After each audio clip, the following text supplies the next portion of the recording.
Seja muito bem-vindo a mais uma análise do Record. Em tempo de Mundial, os clubes já preparam a próxima época, nomeadamente o Benfica, que vai ser o primeiro a começar a nova temporada com as pré-eliminatórias da Liga Europa. Tem novo treinador, Marco Silva, e por isso são esperadas muitas mudanças no Seixal e na Luz.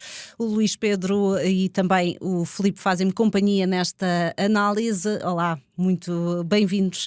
E Luís, começo por ti. Que futebol podemos esperar de Marco Silva no Benfica? Bom, Marco Silva prometeu que era um Benfica dominador, um Benfica ofensivo e um Benfica ganhador. No fundo foi isso que ele prometeu. É claro que em termos de competições internas isso vai ter de acontecer, pelo menos o dominador e o ofensivo. Vamos ver se será ganhador, porque o Benfica parte para a nova temporada, apesar de ter um treinador que vai estar em estado de graça durante algum tempo. O Benfica parte com alguma desvantagem, porque, em primeiro lugar, porque provou o ano passado ser mais fraco do que os rivais diretos, Sporting e Futebol Clube do Porto.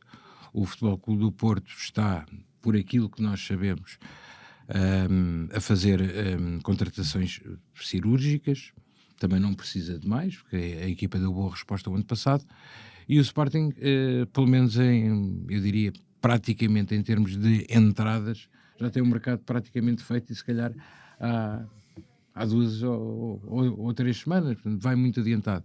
O Benfica, à hora que estamos a gravar esta conversa, eu não conheço ainda nenhum jogador contratado ou sequer um jogador em vias de contratação. Portanto, as coisas vão ficar...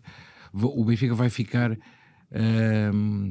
vai partir um bocadinho atrás dos rivais. Isso não quer dizer, como é evidente, que seja um fator impeditivo para uma boa temporada. Aliás, Marco Silva, pior do que fez Mourinho, estou a falar em resultados, na época passada não fará, com certeza. O Mourinho não ganhou nada, nem sequer o segundo lugar que daria acesso à Liga dos Campeões conseguiu, e teve essa possibilidade na mão, esbanjou-a. Vamos ver, eu parece-me que o primeiro passo, e pelos dados existentes, será recuperar os jogadores que ficaram. E parece-me que Sudakov será, de alguma forma, encarnará esse espírito, será a primeira pessoa a encarnar esse espírito. Sabemos que Marco Silva gosta do ucraniano, vamos ver que hipóteses é que lhe dará. Eu estou convencido que dará muitas, agora não sei que resposta é que terá o jogador, sabendo que a jogar será atrás do ponta de lança e já pelo menos Rafa para essa posição. Filipe, para quem não acompanhou o Fulham nos últimos anos, e não sei se podemos esperar exatamente o mesmo tipo de futebol, porque o Fulham jogava para determinados objetivos na Liga Inglesa, o Benfica espera-se que jogue pela dimensão em Portugal para ganhar títulos, coisa que o Fulham, pela dimensão do clube, pelo orçamento, não conseguia. Vai ser um futebol ofensivo? Vai ser um futebol com o chamado autocarro? O que é que podemos esperar deste Benfica? Boa tarde. Estás a jogar bem em antecipação, porque eu ia exatamente falar disso. O Marco Silva vai sair de uma classe média em Inglaterra para voltar à classe alta em Portugal. Ora bem, o Marco Silva jogava em 4-2-3-1 e eu penso que é isso que ele vai fazer no Benfica, que era aquilo que também fazia Mourinho. Ou seja, ter 2 médios físicos corpulentos. Vamos ver se o Barrenetxea e o Rios não vão encarnar bem nesse papel. Podemos amplificar isso um bocadinho mais à frente. Mas, acima de tudo, ele aqui vai ter que... Obviamente, estou à espera de um Benfica positivo, de um Benfica, se calhar, com umas dinâmicas um bocadinho diferentes do que aquelas tinha com José Mourinho. Obviamente que o Marco Silva vai impor mais o seu cunho, mas em termos de desenho tático de base não vai mudar muito. Ele, no Fulham, daquilo que eu vi, jogava às vezes em 3-5-2, às vezes fechava assim, exatamente por aquilo que tu estavas a dizer, ou seja... em vários jogos, e isso não vai acontecer no Benfica, pelo menos domesticamente falando. Vai jogar sempre para ganhar. No Fulham não jogava sempre para ganhar. Contra o Arsenal, contra os Cities da vida e os Liverpools, ele tinha que ser um bocadinho mais conservador. Fazia também uma coisa que era muitas vezes sem bola, ficava em 4-4-2 e o segundo elemento da frente, vamos ver se não vai ser o Sudakov. O Pedro também já deu aqui uma pincelada sobre isso. Ficava a encostar mais para fazer a primeira linha de pressão sobre o adversário. Agora, se me perguntares o que é que eu espero do Benfica, eu espero que seja um bocadinho mais Benfica, no sentido de que seja um Benfica mais autoritário e que não seja um Benfica que facilite como facilitou o ano passado, porque uma equipa que coleciona todos aqueles empates não é o Benfica e muito menos é um candidato ao título. E Filipe, começando por ti esta segunda parte da análise em que vos proponho que se foquem, olhando para o plantel que está neste momento no Benfica, quem é que vês de caras a encaixar no perfil que Marco Silva pode procurar e quem é que de todo não se enquadra? Richard Rios. Eu acho que é um jogador que pode dar a dimensão que o Marco Silva pretende e é um jogador que também vai à procura de mais. Eu acho que ele é o primeiro a ter a noção que não correspondeu a tudo aquilo que ele esperava, àquilo que eu vi dele no Palmeiras, àquilo que ele custou. Portanto, eu penso que é um jogador que pode ter um papel muito importante. Posso estar redondamente enganado, se os factos me desmentirem, cá estarei para assumir. Mas parece-me que é um jogador que, em termos de transporte, em termos de agressividade, vamos ver também como é que ele vai correr o Mundial. Ontem entrou num jogo que não foi fácil, mas isso agora é outra guerra contra o Uzbequistão. Eu vi um bocadinho daquilo e confesso que fiquei ainda mais preocupado. Já ia mal disposto quando cheguei a casa, fiquei mais preocupado quando me fui deitar. Mas isso agora é uma outra questão. Em termos de jogadores que podem sair, olha, eu acho que um jogador como o Dal é curto para o Benfica. Não estou a dizer necessariamente que vai sair, acho que vai perder protagonismo, no mínimo. O Benfica, fala-se muito do guarda-redes, está-se a falar do guarda-redes, o Record também foca exatamente isso, está-se a falar do avançado centro, do ponta de lança, está-se a falar de um central, mas eu penso que o Benfica precisa de mais qualquer coisinha para a lateral esquerda. O Dal parece-me manifestamente curto. E há um outro elemento que eu quero focar aqui, e para terminar, que é o Prestiani. O Prestiani fez a sua melhor época no Benfica. É um jogador com potencial imenso, mas não é um jogador querido no Benfica. Não é um jogador que faça aquilo que se passou. Não creio que ele tenha tido a onda de solidariedade que uma situação daquelas implicaria. Não estou a discutir se tinha ou não tinha razão, isso já passou, mas a verdade é que é uma mancha que não sai. E viu-se em jogadores como Luque Bacchio e outros jogadores até de origem africana a questão com o Lopes Cabral. Já não tem Otamendi, que era o papá dele no Benfica, era o capitão, era um jogador que o protegia muito. É um jogador que, enfim, no treino vê-se que é aquele jogador um bocado mais reguilo, um bocado mais irrequieto, dá jeito a jogar em jogo contra adversários em treino, irrita um bocadinho. Portanto, eu não sei se o Prestiani vai ter uma vida fácil no Benfica que o espera. Luís Pedro, assinas esta lista do Filipe ou há aqui algum elemento que queiras destacar, tanto nas duas perspectivas, que possa não se enquadrar neste novo Benfica ou que de caras encarna o espírito que o Benfica quer para esta temporada? De caras, nem numa situação, nem noutra, muito sinceramente. Nós temos que ver, em primeiro lugar, quais são os jogadores que o Mundial vai tirar do Benfica. Isso pode acontecer. E vamos, Quem te vês que possa acontecer? Chaldrup, por exemplo, o próprio Richard Rios, podem fazer bons mundiais e saírem.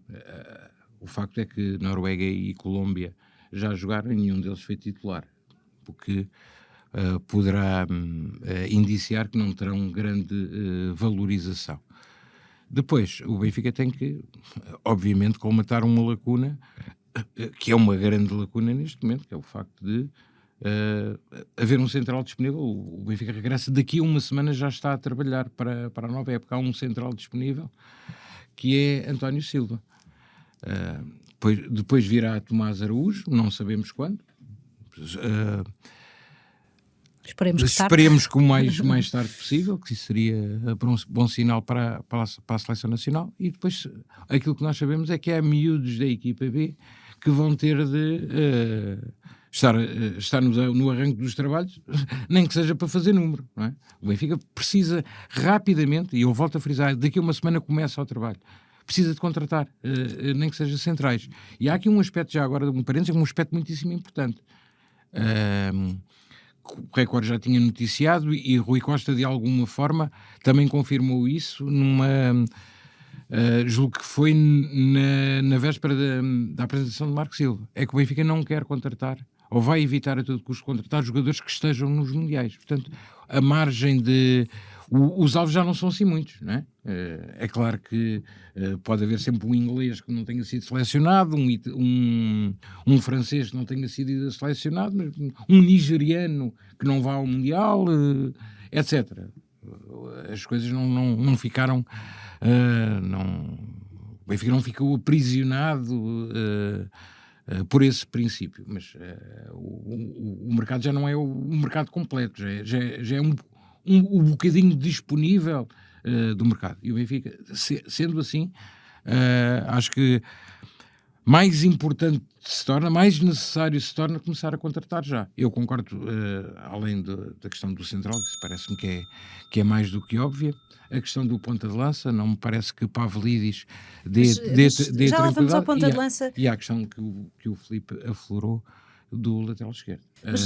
Dal, já há muito tempo que vimos dizer, só para concluir, Sim. não é jogador para ser titular do Benfica, e aquilo que vimos de José Neto, principalmente na equipa B, faz-me pensar que ele ainda precisa de um tempo para queimar etapas. Não parece que esteja pronto para ser titular, para assumir já a titularidade de uma equipa com a pressão do Benfica e os objetivos do Benfica. Mas estava a dizer, já vamos falar especificamente de Pavlidis, focando na questão do central, porque parece-me prioritária para o Benfica neste momento, até porque só tem António Silva para o arranque dos trabalhos. Parece que o Benfica vai ter António Silva e Tomás Araújo como os principais e depois tentar encontrar soluções que para quando precisar de mexer no centro da defesa, ou vai procurar um novo Otamendi? Eu acho que vai procurar um novo Otamendi, se quisermos colocar esse rótulo. Até porque o Benfica tem um problema acrescido, que não conseguiu ainda renovar contrato com António Silva. Não sabemos o que é que António Silva quer do Benfica e o que é que o Benfica quer de António Silva. Parece-me para o Benfica... O Record noticiou que vai esperar, não é? Para tentar perceber o que é que Marco Silva quer. Pois, mas vai apostar em António Silva com Tomás Araújo ou vai o Benfica tem que encontrar, independentemente disso, um central feito, um jogador com carreira.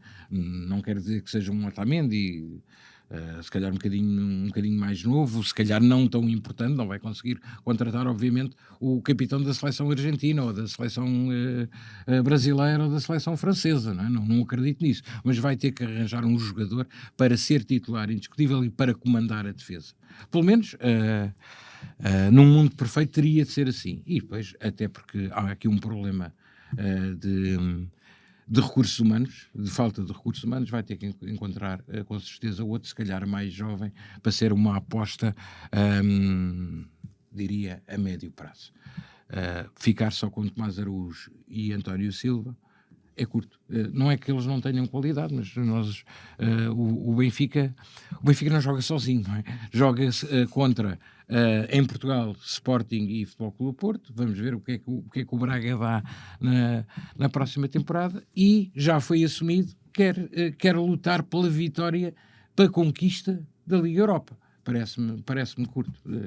Tem que contratar, tem que investir. O dinheiro não é muito, mas atenção, Rui Costa foi muito claro, independentemente do Benfica não ir à Liga dos Campeões, foi muito claro, garantiu aos adeptos, para quem estava a falar nessa circunstância, que o Benfica teria um plantel para lutar por todas as competições. Ele vai ficar refém dessa frase. Filipe, focando, e há pouco abordaste assim por alto a questão de Trubin. O Benfica tem um guarda-redes que dá garantias, ou precisa de ir à procura e permitam-me aqui a comparação, até porque é uma figura do Mundial, precisa de um Diogo Costa como tem Farioli? Sim, o Trubin é um guarda-redes muitas vezes incompreendido, não é consensual, se é que alguém é um pouco mal amado. Eu noto isso no benfiquismo, digamos assim. Tu falas com as pessoas na rua e percebes-te rapidamente que o Trubin não tem se calhar todos os fãs que na minha ótica poderia ter, deveria ter. Eu acho que ele tem valor para ser titular do Benfica. Agora, não está, se calhar ao nível de outros antecessores que ele teve. Ele não é o Ederson, peço desculpa, ele não é o Oblak, ele é o Trubin. Também não há muitos Ederson. Certo, não há, pronto, o Benfica está mal habituado. O Benfica está habituado a ter grandes guarda-redes estrangeiros, com alguns flops pelo meio, mas isso acontece, é da vida. Agora, eu acho que o Benfica tem de arranjar, sobretudo, um guarda-redes que faça, se calhar, o Trubin correr mais um bocadinho, porque, com todo o respeito pelo Samuel Soares e sem prejuízo do seu valor, não me parece que é alguém que faça Trubin tremer. Isto é um trava-línguas agora. Mas penso que o Benfica não acho que seja uma... Há a questão de poder negociar o jogador, como é óbvio. O mercado aqui pode ter alguma palavra a dizer agora. Eu não vejo a baliza como, digamos, digamos, algo que o Benfica tenha que atacar ou que tenha uma maior premência em termos de recomposição do plantel. Eu olho mais para o centro da defesa e corroboro tudo aquilo que o Luís Pedro disse, por exemplo, em relação ao António Silva, e permite-me só dar aí uma pequena pincelada, porque quando o António Silva explodiu na cena, nós, passado todo este tempo chegados aqui, estávamos à espera de falar de outro António Silva. Não é deste António Silva que não vai sequer ao Mundial, e isso tem alguma relação, é certeza, parente próximo com a falta de crescimento que ele tem tido. Eu esperava ver outro António Silva, sinceramente. O melhor central do Benfica já há muito tempo que responde pelo nome de Tomás Araújo. Essa é que é a verdade, e isso está refletido em tudo. Otamendi também já estava, não vamos ter medo das palavras, decadente, e o Benfica precisa de facto de um jogador com um perfil mais impositivo, digamos, do que aquele que tem. E aqui estou a falar de temperamento, não estou a falar de rendimento nem de qualidade do que tem o Tomás Araújo. Mais um xerife, pronto. Mas eu estou mais a olhar até para a questão do ponta de lança, mas aí convido-te a ti a fazeres uma questão. Então era isso que eu vos ia propor. Tenho cerca de 2 minutos para cada um de vocês, e se conseguissem dividir a questão Pavlidis, qual poderá ser o plano para Pavlidis, e Rafa, porque na verdade foi quase retratado como o salvador da segunda metade da época, que não chegou a ser. Portanto, o que é que pode fazer neste novo Benfica, sendo que Sudakov vai ter a partir de um papel de destaque? Sim, também espero que o Sudakov tenha esse papel de destaque. Todos os indicadores apontam nesse sentido. Muito rapidamente, o Rafa eu penso que é sempre útil, porque é um jogador que em velocidade e com bola faz coisas que eu nunca vi nenhum outro jogador fazer em nenhum outro lado. O Rafa é um jogador especial em todos os aspectos, até na sua personalidade, que às vezes é um pouco indecifrável. Agora, em relação ao ponta de lança, eu acho que o Benfica aqui pode vir a ter um problema, porque o Pavlidis está numa fase da sua carreira em que claramente está a olhar para outras direções, está a olhar para outras latitudes, pela idade que tem, está aberto a um outro desafio, é a maior garantia de golos que o Benfica tem, 2 épocas 60 golos. Isto diz alguma coisa, teve o azar, foi do outro lado da estrada, a ver sempre alguém que faça mais golos do que ele, mas o Pavlidis é um jogador com valor, um dos bons avançados que o Benfica teve na sua história recente, indubitavelmente, e isto pode ser um problema até porque a pré-época está aí a bater à porta. Luís Pedro, vamos ver Rafa como extremo? Não, acho que não vamos nunca mais ver a Rafa como extremo, porque já não tem aquelas valências de um extremo.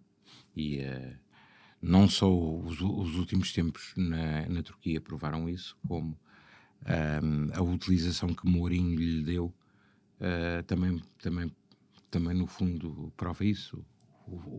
O Filipe referiu-se há pouco do Rafa, daquele Rafa que vai ficar para a história, daquele jogador espetacular, mas a vida às vezes é cruel para toda a gente tem aniversários uma vez por ano e vai caminhando para o fim. Eu fiquei muito desiludido com o papel que Rafa teve no Benfica desde janeiro, desde que regressou. Acho que teve muito pouca influência. Foi um jogador que raramente deu sequência a uma jogada e passado o ano, estando ele mais velho, não estou à espera que consiga fazer melhor, independentemente do treinador. Depois há aquela questão do ponta de lança. O Pavlidis na última metade do campeonato acho que foi uma desilusão.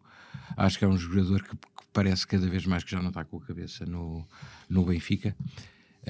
Nunca foi também um ponta de lança extraordinário, foi um ponta de lança que a determinada altura foi muito útil. E há aqui, depois coloca-se outros problemas. Ivanovic não se assumiu como alternativa na última temporada, fez um ou outro jogo interessante, mas não se assumiu, e parece-me que Anísio Cabral ainda é muito jovem. O Benfica vai precisar de um ponta de lança, só que um ponta de lança bom custa um balúrdio de dinheiro, não sei como é que isso vai acontecer. Se me permites, só para isto não ser eu não estar aqui a dizer sim senhor ao Filipe e o Filipe a mim, deixa-me discordar da questão do guarda-redes. Parece-me que Trubin, eu acredito que o Benfica não tem melhor, acredito que não possa arranjar melhor, mas Trubin é um guarda-redes que, na minha perspectiva, falta-lhe muito para poder ser titular de um Benfica, se quisermos um Benfica ambicioso. Eu não consigo conceber como é que um guarda-redes de uma equipa grande não sai da baliza, não tem qualquer gestão da profundidade. Apontava-se o dedo a Vlaco Dimos nesse aspecto, e Trubin provou ser muito pior. É claro que às vezes faz uma ou outra defesa impossível, mas parece-me que é curto. Meus senhores, muito obrigada pela vossa análise e vamos fazer mais daqui para a frente, até porque a pré-época do Benfica está quase a arrancar, ainda aguardamos novidades quanto a reforços. Brevemente também faremos a análise daquilo que Sporting e Futebol Clube do Porto podem fazer na próxima época. Até uma próxima oportunidade.